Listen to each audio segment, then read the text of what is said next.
Four Downs with Rich. Here we go. All right, here's my first down. So much conversation about rookies, as we all know, on the offensive side of the ball, the offensive rookie of the year. And, you know, again, we're just 1 week in, and that's where you can kind of see who may have it, who doesn't. If you know they were banged up during the preseason, how do they look? If they play in week number one, you know, the Jets have Garrett Wilson. The Saints have Chris Olave. That's just throwing it out there, and then you want to go in the second round.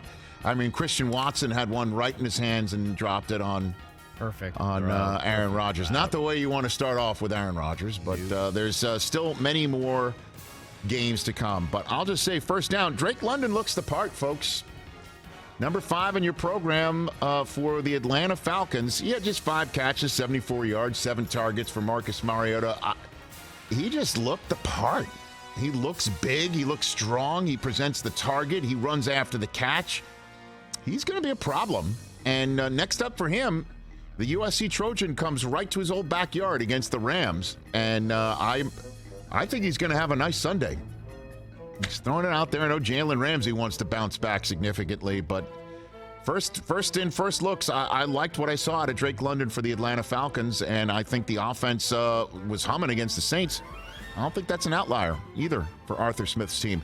Second down right here on my post-week one. Second down. 4 downs. It's a simple question, and after just 1 week of him with his new team, I'll just ask it. Why in the world would you ever trade A.J. Brown? Right? We were sure it wasn't going to happen. Dude, I couldn't be happier that he's on my fantasy team. Why in the world would you ever trade A.J. Brown?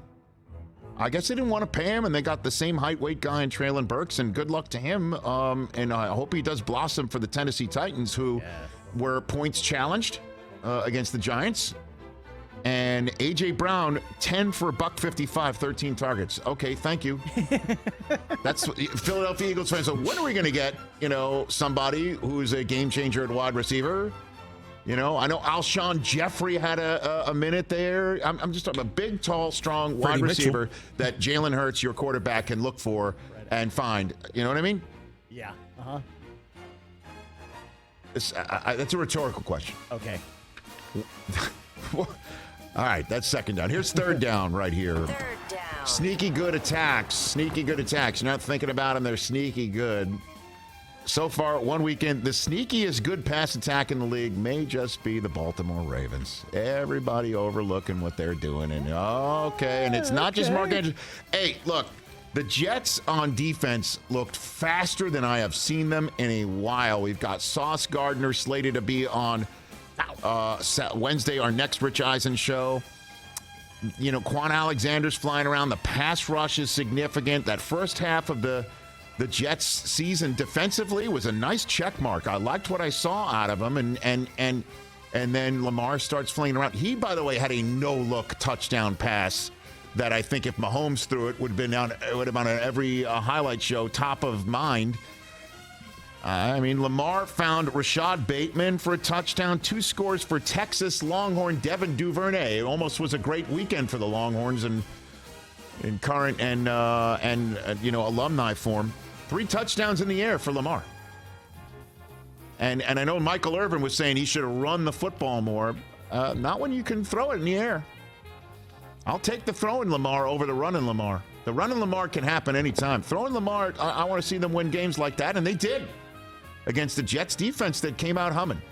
That's third down. And fourth down, would you believe? Fourth down. Would you believe I looked it up? Mike Tomlin has never won Coach of the Year. Wow. Did you know that? AP Coach of the Year. Never been handed to Mike Tomlin. Bill Cowher won it once. Mike Tomlin has never won Coach of the Year. Now you could knock me over with a feather on that one. Maybe this is a year. It could be set up for him. That week 1 W was not expected, to say the least. Mitchell Trubisky did look pretty good. I know I'm going higher register with him. At some point, maybe I'll have to go regular register on Trubisky. But for the moment, I'm just going to go. Mitchell Trubisky looked pretty good on that offense. And defensively, my God, did they get after it. And they are angry. They are feeling overlooked. Mike Tomlin has the troops salty. Your Michigan guy played well. Devin Bush. A salty bunch. And if they can win the division this year, let's say they come up with 12, 13 wins, and winning one on the road against the Bengals, your defending division champs and AFC champs, is a good way to start it. Let's just say everyone thinks that, Mike Tomlin's never had a losing year. And not only does he not have a losing year, he has a 2 or 3 seed year in a conference that's got the Bills and the Chiefs. Is this a season Mike Tomlin finally wins Coach of the Year? And those are my 4 downs post week 1 of the 2022 season. Look at the Steelers' schedule. Let's do it. Next up are your Pats. I mean, that's a win. Coming in. They could be 3-1. Then they're at Cleveland. Before they have a nice little tough stretch week. before the bye. And then in comes the Jets. Could be Zach Wilson's unwrapping.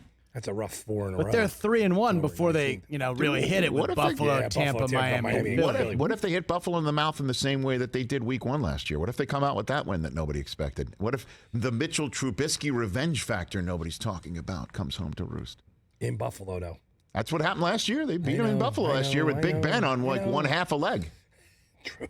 If they can get one of those tough games, suddenly they're 4-3 going into the bye when I think that was totally unexpected. Football's back. And T.J. Watt, it looks like, will avoid surgery. So just throwing that all out there. Yeah, he could be back in 6 weeks. Did not tear the tendon. Who's back first, T.J. Watt or Dak Prescott? I'll go T.J. Watt. That's a legit question. I know. That's why I asked it. I only ask those. Well, I mean, sometimes you ask stuff to kind of poke me a little doubted bit. Rich. Come on. I kind of think Dak is back first. No way. A torn pec puts guys out for the year. I know. A broken, repaired throwing hand. No, a thumb. Not the whole hand. I mean, it's an important part of the hand. A thumb. For a He couldn't grip the ball. Yeah, it's very important. Come on now. I'm not saying it's not.